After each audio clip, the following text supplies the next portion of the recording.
Hi, this is segment 2 of Premiere Pro prerequisite tutorial videos. So, a brief overview. We're going to go over the 4 panels and their functions, and the 8 tools found within Premiere Pro. So to get started, let's simply create a project. And then I'm just going to go ahead and name this project test. And ensure that you save this project in a folder location where you will know it'll be secure and accessible. So in the panel section, there's 4 panels in Premiere Pro. On the bottom left corner, that is the project panel, which just simply allows you to import and organize your clips or photos you wish to implement into the right-hand side, which is the timeline, which allows you to arrange your clips or pictures and edit those sequences by trimming them and slowing down speed and adding effects, which we'll be doing later on.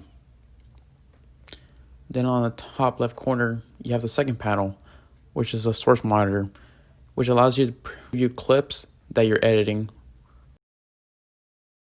Then on the top right hand corner, there is the program monitor panel. This allows you to preview the project as a whole.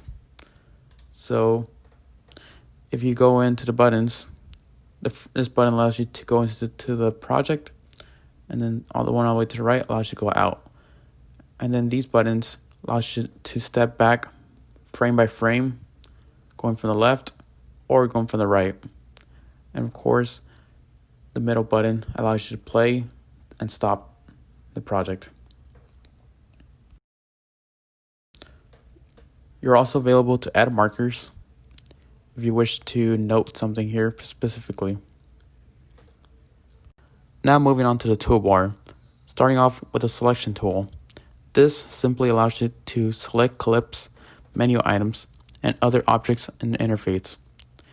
It's a good practice to select the selection tool when you're done using any of the other tools, so you don't accidentally make any minor adjustments to your segments. And to undo those minor adjustments, simply click on the keyboard Ctrl-Z to undo those adjustments that were made. The track select tool selects all the clips to the right of the cursor in a sequence. To select a clip and all clips to the right in its own track, click the clip. To select a clip and all clips to the right in all tracks, Shift-click the clip. Pressing Shift changes the track selection tool into the multi-track selection tool. Then there is the ripple edit tool. This simply trims the in or out point of a clip in a timeline. The ripple edit tool closes gaps caused by the edit and preserves all edits to the left or right of the trimmed clip. The razor tool allows you to cut segments in halves in a timeline, which is great when you wish to split apart your 2 segments and delete the other half or do something else with that half. The slip tool simultaneously changes the in and out points of a clip in a timeline while keeping the time span between them constant. The pen tool selects keyframes or to adjust connector lines in a timeline. Drag a connector line vertically to adjust it.